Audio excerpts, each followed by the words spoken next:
So what follows is an interview I did with Bernie Sanders, which was a massive honour. The guy obviously has had a huge impact, not just on the US left, but I would say the left globally as well. So I did this event in Oxford live. It was with Guardian Live, who do this incredible series of talks online, people in conversation with just incredible figures. Do check them out. You can check out Guardian Live on YouTube, Instagram. Also check out the link I've put in the bio for this. But I'd love to hear your thoughts in the comments. Here he is, the great man himself, Bernie Sanders.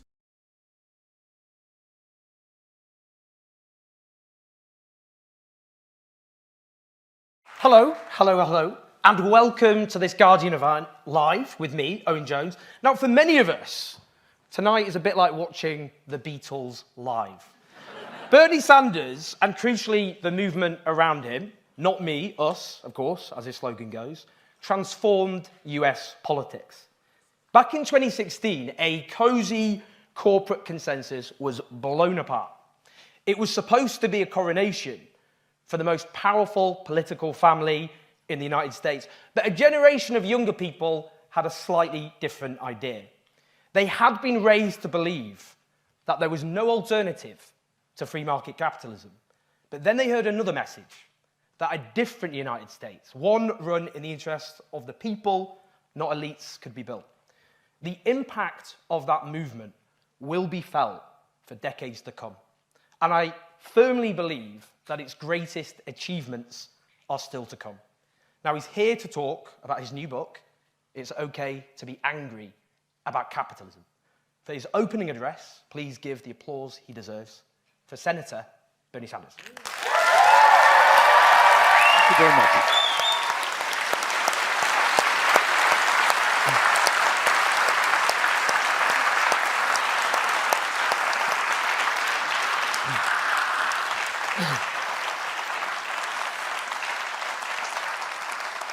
Very excited.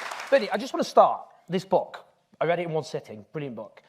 Now, the title, It's Okay to Be Angry About Capitalism. When I was studying here in this city a while ago now, one of the things we studied was this idea of US exceptionalism. And part of that was, unlike most Western nations, the US has never had a social democratic or democratic socialist party of government. You've had the Democrats and the Republicans, who are obviously both overtly pro-capitalist parties. I'm just interested in why you think that's the case. Why the US, unlike Britain or other Western countries? Well, in the book, we don't go into that issue at length, but we do mention it. And what everybody here should know, that pre-World War I, in the early part of the 20th century, there was a fairly strong and growing socialist movement in America. Interestingly enough, socialists who were elected to the New York State Assembly were simply not seated. They weren't seated. They weren't allowed to come in. Also, when World War I came, the socialists, by and large, opposed America's entry into the war for good and right reasons. And the leader of the Socialist Party was a wonderful man who I suspect many of you have not heard of. His name was Eugene Victor Debs. You think people here? I doubt that people are familiar with him. Some people. He was a huge figure, obviously. And Debs was an extraordinary man. He had worked. He was a railroad worker, worked on the railroads, became involved in the union, helped consolidate a number of unions to create the American Railway Union, led a major strike, railway strike, was arrested for his strike activities. While he was in jail, he read Karl Marx, came out a socialist. Not a good idea to put him in jail. And he helped develop the Socialist Party. And he ran for president on, I believe, 5 occasions. And he was arrested for his opposition to World War I for a speech that he gave. He was in a federal penitentiary for 3 years. He ran for president in jail and got over 1 million votes. So he was an extraordinary man. But my point is that the Socialist Party at that period was broken by the government, that's all. They were not, their publications were not allowed to use the US mail. Their offices were raided, their leaders were arrested.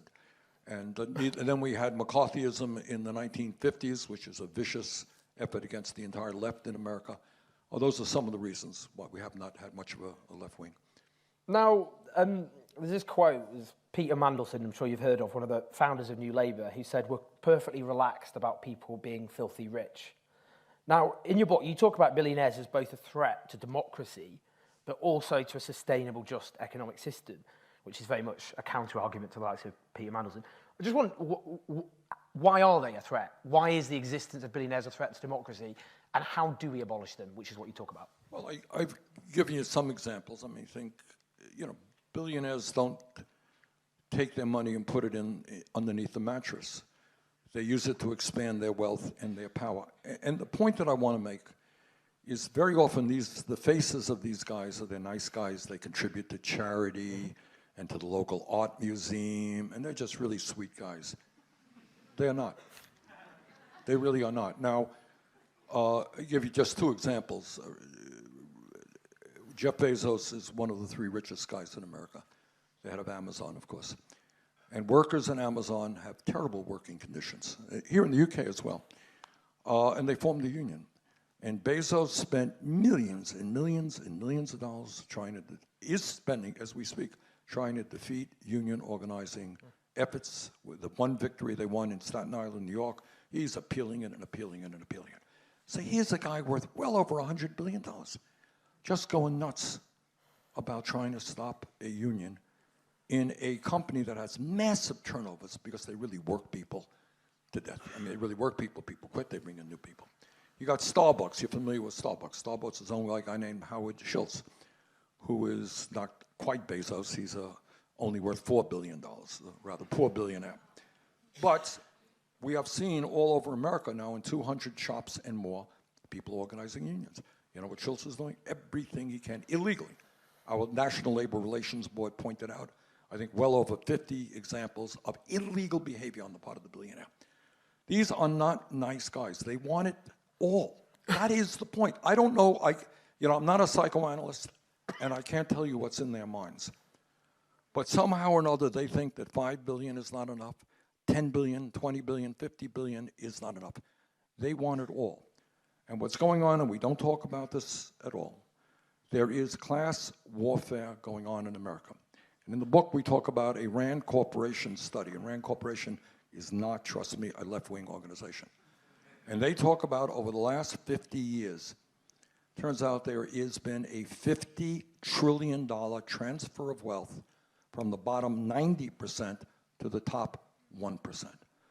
Class warfare is going on, the wrong side is winning, and we have got to stop them.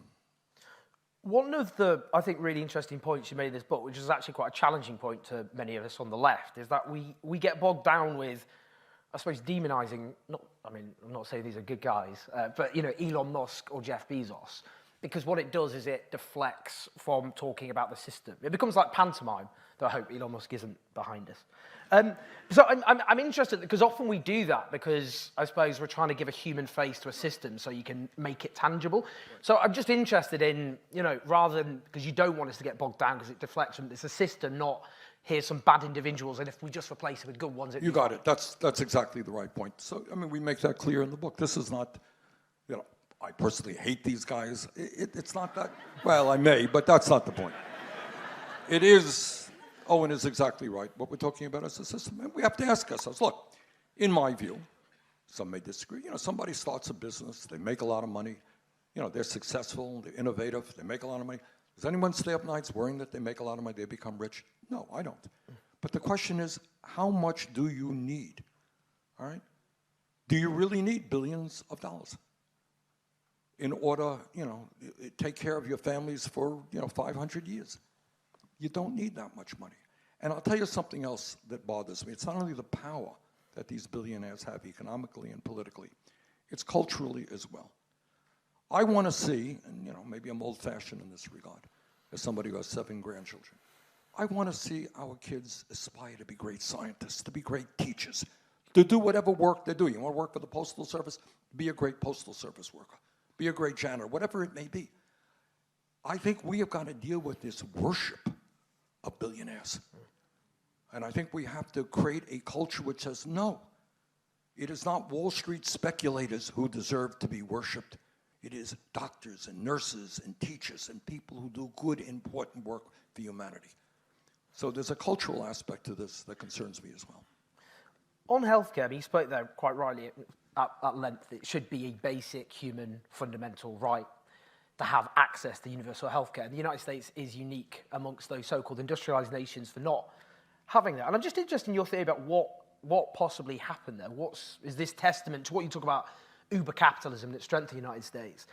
But given a range of capitalist states with different forms of capitalism manage this, what on earth happened, do you think, in the United States? I mean, that's a great question. I can't give you, I don't know the exact answer. I will simply tell you this, that in America, these large corporations have enormous political power, all right? So you have insurance companies that make billions and billions of dollars, tens of billions of dollars every year, pay their CEOs just extraordinary compensation packages, and have all kinds of lobbyists in Washington, D.C.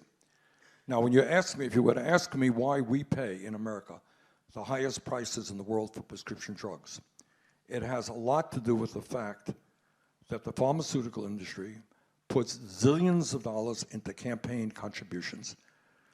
And in a Congress which has 100 members of the Senate, 435 members in the House, 535 members of Congress, do you know how many well-paid lobbyists there are in Washington, D.C. for those 535? Take a wild and crazy guess. How many lobbyists per? Yeah, per whatever you want to do it. 100, I don't know. 100? Per. No, well, it is, I was trying to there are 1,700. Okay. That's 3 lobbyists Wow. for every member of Congress. And they are former leaders of the Democratic Party, former leaders of the Republican Party, all right? That is power. Then you add that to campaign contributions, then you add that to all the money they put on TV ads. So if you wanted to stand up, you're running for office, you want to say, I'm going to vote, I'm going to do everything I can to lower the cost of prescription drugs, you're going to have the whole world converging on you. You're going to have 30-second ads saying, he does not want innovation in drugs. He doesn't care about people who have Alzheimer's or cancer, because we in the drug industry, that's all we are looking forward to doing, all right? So you're going to have to take on everybody. And that's the same thing in terms of healthcare.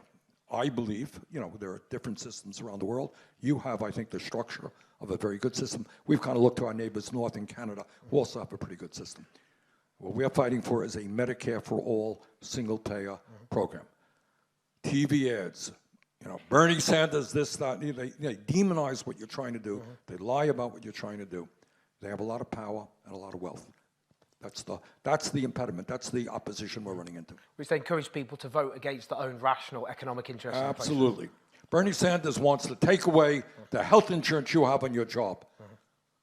They forgot to say that Bernie Sanders wants you to have comprehensive, complete health insurance at a lower cost. Somehow that doesn't get into the 30-second TV ad.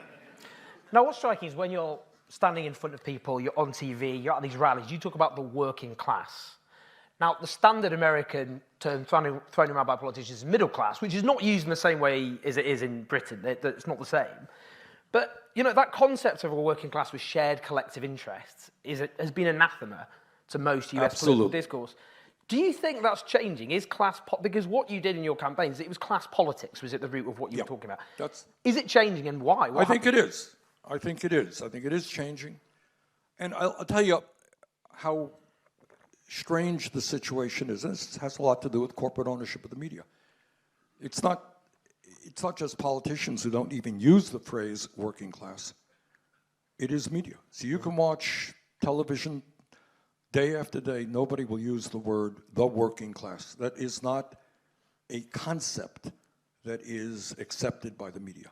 And you will certainly, when you have 3 people who own more wealth than the bottom half of America, when you have a few thousand people who have enormous economic power, you got a ruling class, right? It's hard to deny. You have a ruling class. Those people have the power. That phrase is never used. So we live in a culture, in a society, where the concept of class division is not even, forget what side you're on in that debate. We can't even appreciate and acknowledge the reality of class warfare. And I do. I go out of my way to speak about a working class which is being decimated in the United States. And you're quite right in saying there are not too many people who do the same. I mean, in terms of the labour movement, it's quite interesting. There's been a rich history of union struggle in the United States. In the 1930s, more strike days were lost as a percentage in the US than in Britain at the time, for example. But you spoke about McCarthyism, and that was really used to kind of smash the unions. You had the right to work rules in lots of American states as well, which had a similar effect. So I'm just interested in how much you think that the breaking of the unions to a large degree was a precondition to the sort of hyper-capitalist society the US became. Absolutely. Very good point, and I think it's absolutely accurate. Where is the opposition coming from? All right, if you have billionaires writing tax laws so that in America today, billionaires pay an effective tax rate lower than a nurse or a bus driver, if you have this massive consolidation, if you have a tax on our basic health care programs, as bad as they are, a tax trying to cut back even on them, where is the opposition? Where is the organized opposition? So if the organized opposition can only come from a united working class through their unions, and if you break those, you break the major source of opposition. Now, what I'm delighted to tell you, I really am, is that in the last several years, we have seen a significant increase in union organizing activities and in the number of strikes that workers are now undertaking. And I think what people are catching on to is that the system is not working for workers, and they are going to have to fight back. And as soon as I get back, we'll be back within a couple of weeks. We're going to be introducing legislation to make it impossible for these large corporations to engage in the illegal anti-union activity, which they currently do. But the good news is that workers are beginning to stand up and fight back, and I am going to do everything that I can to grow the union movement in our country. I thought a really interesting and striking...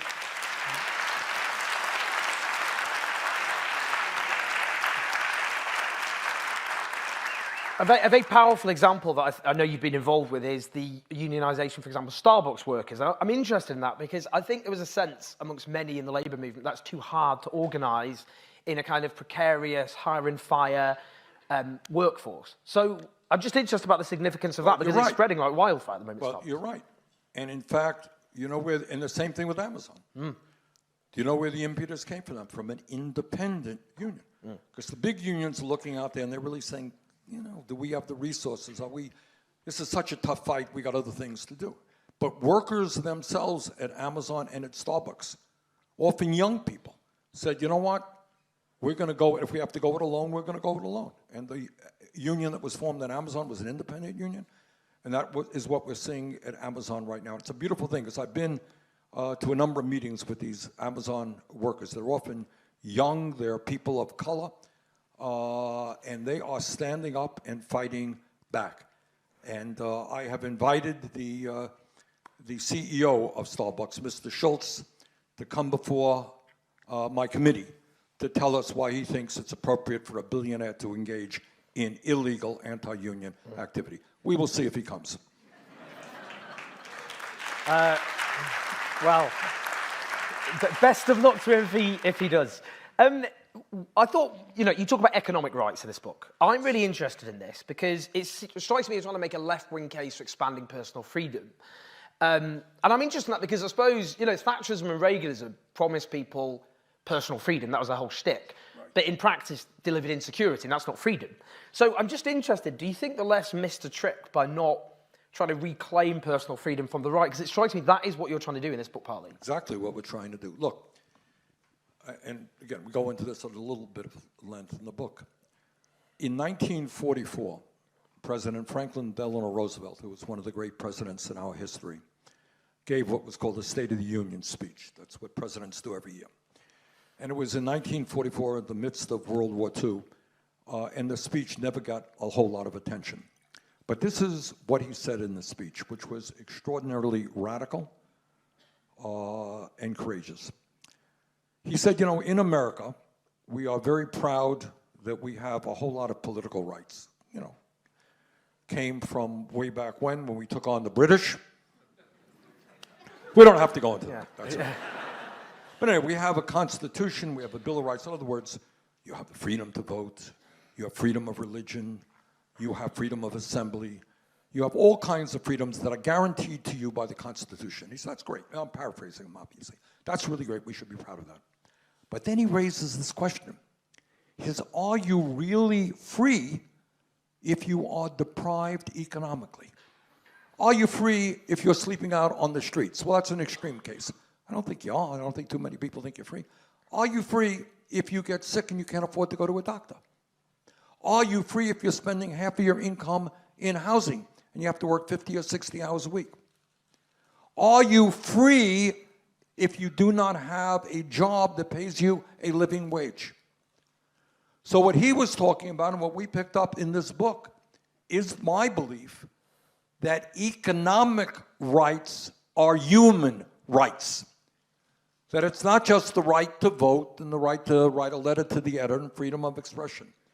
That human beings inherently are entitled to economic rights. You are entitled to quality health care as a human being. You're entitled to lifelong education. You're entitled to affordable housing. You're entitled to a decent job. So one of the great debates that we should be having is, what are we entitled to as a human being? What the billionaires will tell us, this is a dog-eat-dog world. You want to have a good house? Hey, go out, make a lie, cheat, steal, do what you got to do. Make a lot of money, you can have a good house. You want your kid to have a good education? That's what you got to do. But you're entitled to nothing. And I have a very different point of view. I believe that economic rights are human rights. And here's the point. We are now not living in 1823 or 1923. We're living in 2023. As a world, at least among the industrialized world, we have accumulated huge amounts of wealth and we have extraordinary technology. So the question arises, if we use that wealth rationally and fairly, if we use that technology intelligently and fairly, could we in fact create a decent standard of living for all people? I think we can. I think we can.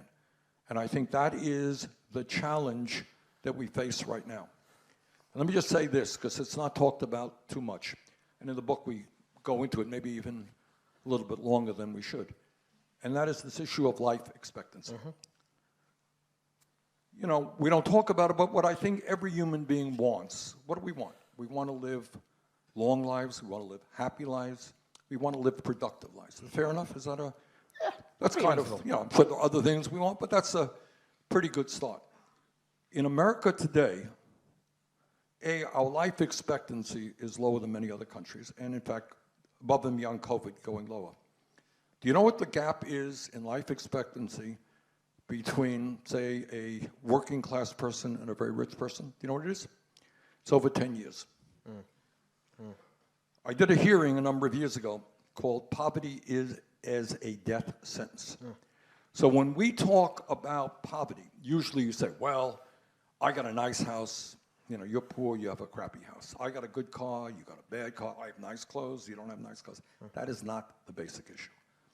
The basic issue is that people who are economically deprived, working class people, lower income people, many middle class people, are living under extraordinary stress. Stress. And every doctor in the world who has studied the issue will tell you stress kills, all right?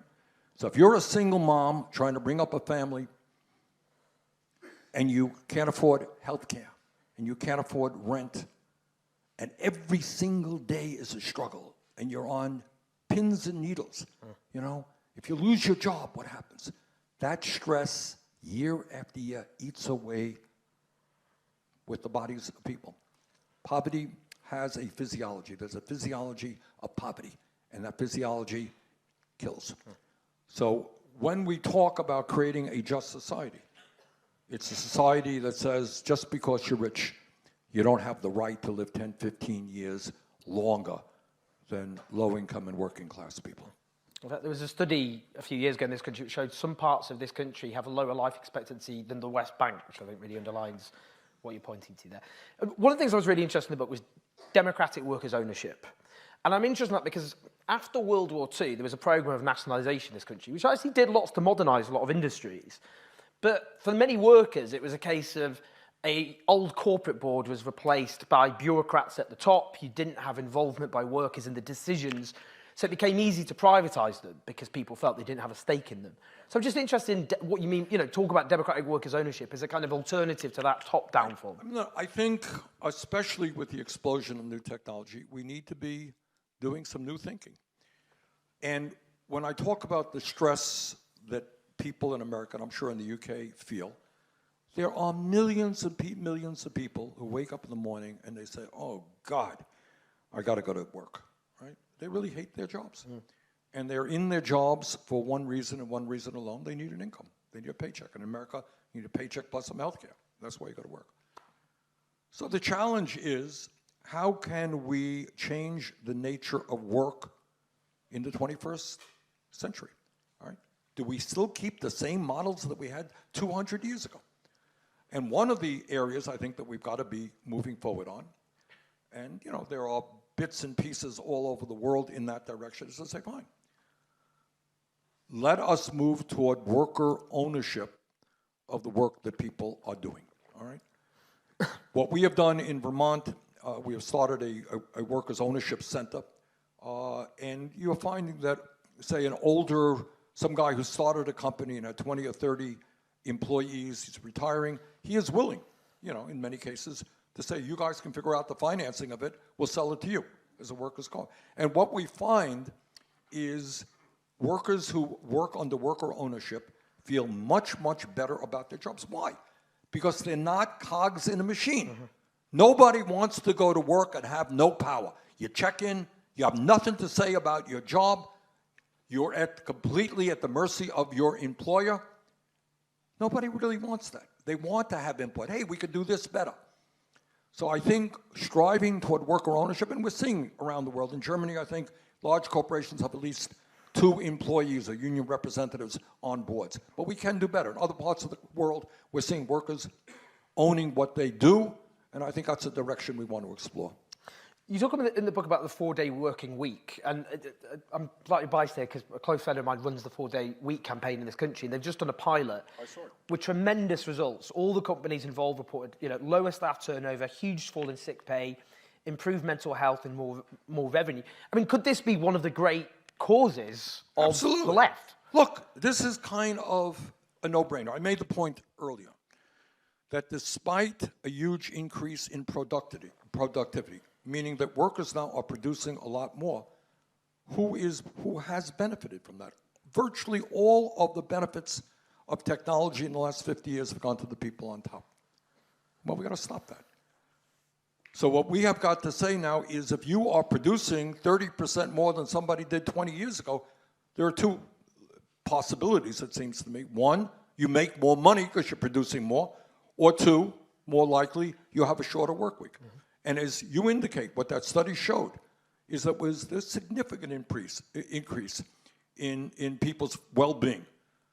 And I think that as technology develops, we should absolutely take a very hard look at a 4-day work week. No question about it. I mentioned "Not Me, Us," that slogan, which became a definitive slogan, I suppose, of your movement. So I'm interested, because there'll be people here involved maybe in local campaigns and issues and all the rest of it. And I guess I'm interested in how do you think we can nurture those movements and move away from focus on individual leaders, as inspiring as they may well be? Right. Well, what "not me, us" means, in America, more so than here, it's the nature of our system, is, vote for me, because I'm going to solve all the problems, and I'm going to do this and that. Vote for me. And what I understand, and I think you understand, and most people understand, is especially when you are taking on an enormously powerful ruling class, that no real change ever takes place unless millions of people are standing up and demanding it. And we have seen that in recent years in terms of the civil rights movement, the women's movement, the gay rights movement, etc., and the labor history of America. It only takes place, change only takes place when people stand up and fight for it. So what we wanted to make it clear is that, yeah, I was the candidate running for president, but it was not me. it was all of us. And I'm really very happy to tell you that out of that movement, not only did we elect some really wonderful people to the United States Congress, we have elected people to the state legislatures all over this country, to city councils, to school boards. What we have said to working people and to young people, you know what? You don't have to have a PhD in economics to get involved in politics. If you believe in justice, if you're prepared to stand up and fight, you can and must be involved. And I think many thousands of people have done that and are doing it right now. You talk in the book about ending all forms of bigotry, taking on racism. And, you know, we've seen, I suppose, a society in the US defined in lots of ways by racism, white supremacy. How important do you think, as a movement, I mean, we see now the squads, you've referred to them, AOC and the likes, where that kind of intersectionality is very important for younger people. I mean, do you think that's something now which maybe here we need to learn a bit more about your experience? I can't speak to the UK. I don't know enough about it. But I can tell you, in my country, there's no way that we're going to have the movement that we need to have unless all of us are standing together, black and white and Latino and Native American and so forth. No way. And I will tell you this, and we talk about it in the book. I ran for president in 2016. We took on the entire political establishment, the economic establishment, the media establishment, the same thing in 2020. And we didn't win either election. But every single poll and exit poll showed that not only did we win the young people's vote, 40 and under, whether it was black or white or Latino, whatever it was, we won by landslide victories. So to me, if people say, well, why are you optimistic? Why are you not depressed? You lost 2 elections. The answer is the future of America is with our agenda, not the ruling class agenda. Just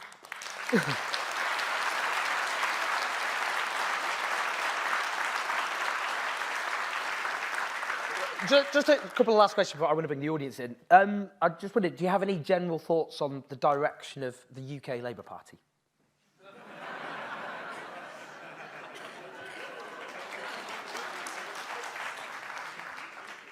Well, my wife and I are guests in your country. So diplomatic. But I will simply say this. I was deeply impressed by Jeremy Corbyn's ability to inspire young people to stand up and fight. And it's kind of incomprehensible in terms of what has happened to him. So that's about as far as I'll go. And just finally, before I bring people in, I went to Hungary a few years ago, and Hungary had a centre-right party that radicalised in power. It's a dictatorship, essentially, now, Hungary. And there was a political scientist who warned the US could be under right-wing dictatorship by 2030.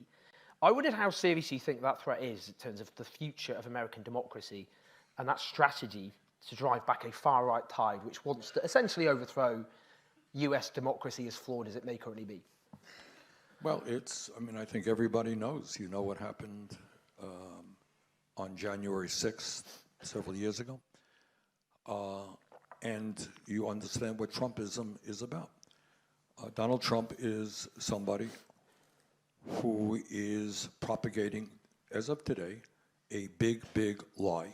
It's the big lie. We're familiar with big lies throughout history. And his big lie is that he really won the election and there was massive voter fraud. Big, big lie, but millions of people believe it. And there are polls out there which say that a significant number, minority, of people think that the only way they're going to get what they need is through violence. And we're seeing an uptick in all kinds of violence in the United States. So with leadership like Trump, who does not believe in the rule of law, who is a pathological liar, who is propagating a massively big lie, do I worry about the future of American democracy? Absolutely, I do. But when I talk about all of these economic issues, Owen, they are not unrelated to my concerns about democracy. Because the question we have to ask is, how does that happen? How do demagogues and liars and racists and homophobes, how do these people win support? And certainly one of the reasons, not the total reason, but one of the reasons is that in my country, and I'm sure in your country as well, There are many millions of working people who are struggling right now. They are in a lot of pain. And they turn on the television and they see some clown up there who does not have a clue about the lives that they are living, the pain that they are experiencing. And they look at that and they say, that's not for me. I don't know what these people are talking about. They have no clue about what my life is about, the struggles that I have to go through every single day. And then you have some strong guy coming in, and he's prepared to take on immigrants, or he's prepared to take on people of color, or he's prepared to take on gays, and he's a really tough guy. And people say, yeah, I respect that. He's a tough guy. All right, let's go with that. So in this book, I'm hard on the Democrats because I think to a large degree, it's not the Republican ideology when you look at their policy platform. You know what it essentially comes down to? Huge tax breaks for billionaires, cuts to Medicare, Medicaid, Social Security, and other important programs, and more money for the Defense Department. Truth is, most Americans, very strong majority of Americans, do not support that agenda. But they gain influence because they're playing on the resentment and the anger that people are feeling. And what our job is to say to people, and that's what this book is about, you have a right to be angry. You have a right to be angry when your standard of living is going down, and in America, if we don't change it, our younger generation will have a lower standard of living than their parents. You have a right to be angry that the planet we're going to be leaving our kids and grandchildren will likely become more uninhabitable and unhealthy. You have a right to be angry. But if you are angry, take out your anger on the people who are responsible for the problems. Not just somebody because they're a different color skin than you are, or they came from a different country. So democracy, to my mind, the future of democracy, has everything to do with the ability of government to start responding to the legitimate concerns of ordinary working people. And if we don't do that, the frustration is going to build up. This has happened throughout history. It will happen again.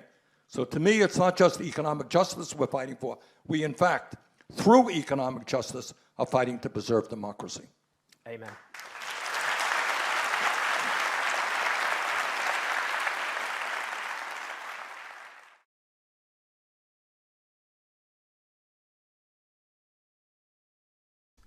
Hope you enjoyed that as much as I did. Do press like and subscribe, and do support us on patreon.com/OwenJones84, and I will see you very soon.